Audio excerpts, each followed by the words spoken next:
환율 얘기 나오면 보통 이렇게 생각합니다. 투자하는 사람들 얘기 같다. 나랑은 거리가 있다. 그런데 환율은 생각보다 빨리 그리고 조용하게 들어옵니다. 먼저 바뀌는 건 주가가 아니라 결제 금액일 때가 많습니다. 예를 들어볼게요. 매달 9.99달러 나가는 영상 구독이 있다고 해보겠습니다. 지난달엔 원화로 13,000원쯤 찍혔는데 이번 달엔 14,000원에 가깝게 보입니다. 서비스가 더 좋아진 것도 아닌데요. 여기서 헷갈릴 수 있는데요. 내가 뭘 잘못했나가 아니라 환율이 다른 날에 걸린 겁니다. 여행도 비슷합니다. 같은 호텔을 보고 있는데 오늘은 18만 원처럼 보이고 내일은 20만 원처럼 보일 수 있습니다. 상품이 바뀐 게 아니라 환산 규칙이 바뀐 겁니다. 오늘은 이걸 정리해 보겠습니다. 환율이 내 삶에 들어오는 길, 그리고 내가 덜 당황하는 방법. 환율은 다른 나라 돈 1단위를 원화로 바꾸는 가격입니다. 원달러 환율이라면 1달러를 사는데 필요한 원화가 얼마인지입니다. 숫자가 커지면 같은 달러를 사는데 원화가 더 많이 듭니다. 숫자가 작아지면 원화가 덜 듭니다. 여기서 경계선을 한번 잡아볼게요. 환율은 물가 그 자체는 아닙니다. 환율은 원화로 바꾸는 과정에서 붙는 환산 가격입니다. 왜 이게 필요하냐면요.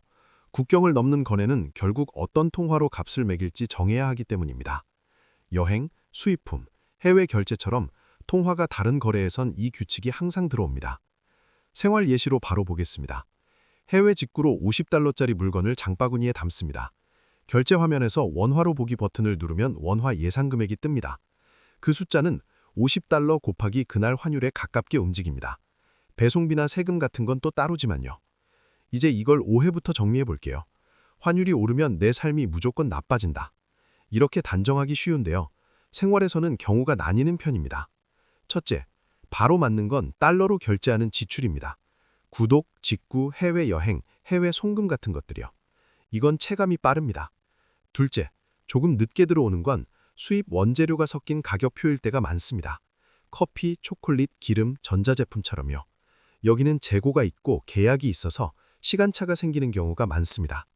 셋째, 더 복잡한 건 내 소득입니다. 어떤 업종은 해외에서 돈을 벌고 어떤 업종은 해외에서 원가를 가져옵니다. 그래서 같은 환율 변화라도 누군가에겐 기회처럼 보이고 누군가에겐 부담처럼 보일 수 있습니다. 다만 이건 개인이 바로 컨트롤하기 어렵습니다. 오늘 영상은 방향을 맞히는 얘기가 아닙니다. 내 생활에서 환율이 어디로 들어오는지 지도를 그리는 얘기입니다. 이번 달 카드 명세서를 떠올려 볼게요. 해외 결제가 하나도 없으면 환율은 멀게 느껴질 수 있습니다. 그런데 딱 한 가지가 있으면 체감이 달라집니다. 예를 들어 29달러짜리 앱 결제를 했다고 해보겠습니다. 결제한 날엔 대충 3만 원이라 생각했는데 청구될 때 보니 32,000원으로 찍힙니다. 기분이 이상하죠? 여기서 포인트는 두 가지입니다. 첫째, 해외 결제는 결제일과 청구일이 다를 수 있습니다. 둘째, 어떤 카드는 원화로 바로 확정되는 방식이 있고 어떤 카드는 나중에 환율이 적용되는 방식이 있습니다. 카드 종류나 가맹점 방식에 따라 다릅니다. 그래서 내 잘못이 아닌데 금액이 달라 보일 수 있습니다. 환율은 이런 식으로 먼저 들어옵니다. 내 통장 밖에서요. 환율이 내 삶에 들어오는 입구는 크게 세 가지로 정리할 수 있습니다. 결제, 가격표, 소득과 비용. 첫째, 결제입니다. 달러나 엔화로 결제하는 순간 원화로는 환산이 필요합니다. 구독과 직구가 대표적입니다. 둘째, 가격표입니다. 마트에서 보는 가격표는 원화인데요. 그 원화 가격표 뒤에 수입 원가가 섞여 있으면 환율의 영향을 받습니다. 다만 바로 바뀌지 않는 때도 많습니다. 재고와 계약이 끼어 있기 때문입니다. 셋째, 소득과 비용입니다. 회사 입장에선 수출 대금, 수입 원자재, 해외 법인 비용 같은 게 있습니다. 이건 개인의 월급으로 들어오려면 시간이 걸리고 구조도 복잡합니다. 오늘은 이 중에서 내가 바로 느끼는 구간부터 잡아볼게요. 결제와 가격표입니다. 환율이 올랐는데 마트 물가는 왜 그대로지? 이런 느낌 받을 때가 있습니다. 그게 이상한 게 아닐 수 있습니다. 가격표는 오늘 환율만으로 움직이지 않는 경우가 많습니다. 예를 들어 수입 과자가 있다고 해볼게요. 지난달에 이미 들여와서 창고에 쌓여 있으면 이번 달 환율이 올라도 당장 가격을 바꾸기 어렵습니다. 먼저 팔아야 하니까요. 또 하나는 계약입니다. 수입업체가 해외 공급처와 3개월 단가로 계약해둔 경우도 있습니다. 그럼 환율이 출렁여도 가격표는 천천히 반응할 수 있습니다. 반대로 바로 움직이는 것도 있습니다. 해외 결제는 거의 실시간 체감입니다. 결제 화면에 바로 찍히니까요. 그래서 환율의 영향은 크기보다 속도가 다르게 느껴집니다. 내가 어디에서 환율을 만나고 있는지에 따라요. 여기서 질문을 하나 던져볼게요. 지금 내 삶에서 환율이 제일 먼저 닿는 곳은 어디일까요? 매달 나가는 해외 구독이 있나요? 직구를 자주 하나요? 여행 계획이 있나요? 아니면 커피나 초콜릿 같은 수입 원재료 비중이 큰 소비가 많은가요? 이 질문의 목적은 하나입니다. 뉴스의 환율을 내 결제의 환율로 바꾸는 겁니다. 내가 자주 만나는 입구가 어디인지 알면 불안이 줄어드는 경우가 많습니다. 이게 감이 아니라 체크리스트가 되기 때문입니다.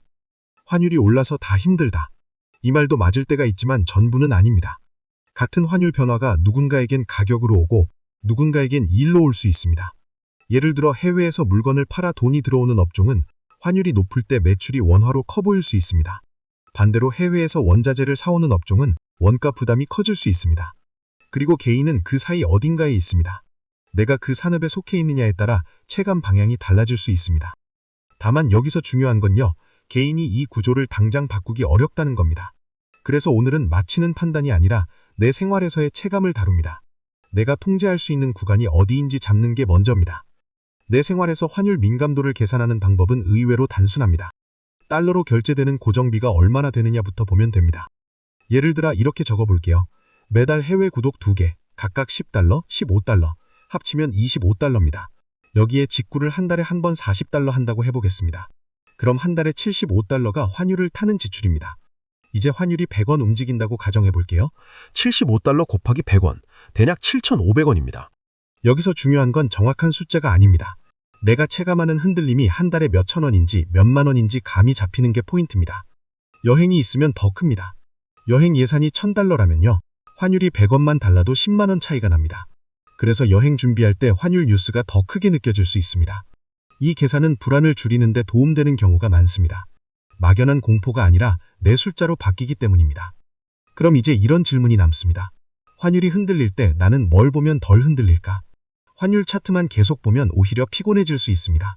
그 숫자가 내 결제에 언제 적용되는지 모르기 때문입니다. 오히려 도움이 되는 건 이런 것들입니다.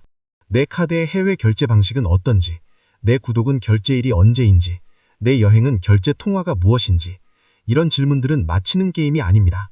당황을 줄이는 체크입니다. 이제 마지막으로 오늘 내용을 생활 용어로 정리해 볼게요. 환율은 한 번에 내 삶 전체를 바꾸지 않습니다.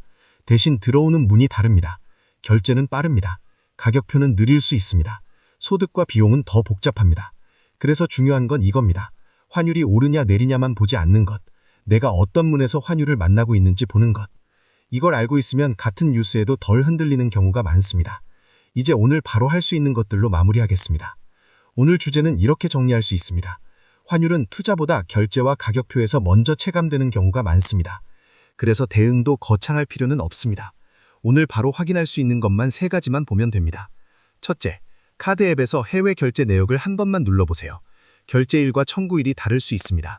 이렇게 해두면 금액이 달라 보여도 덜 당황합니다. 둘째, 매달 나가는 구독이 있다면 결제 통화와 결제일을 메모해두세요. 앱 안에 결제 관리 화면이 보통 있습니다. 이걸 분리해두면 이번 달 왜 더 나갔지를 추적하기 쉬워집니다. 셋째, 여행이나 큰 해외 결제가 있다면 예산을 원화가 아니라 달러 기준으로 한번 나눠보세요. 예를 들어 1,000달러를 쓸 생각이라면 원화로만 생각하지 말고 달러를 고정해두는 겁니다. 이렇게 계산해두면 환율이 움직여도 계획이 무너지는 느낌이 줄어듭니다. 오늘은 방향을 맞히는 얘기가 아니라 생활에서 덜 흔들리는 방법을 정리한 겁니다.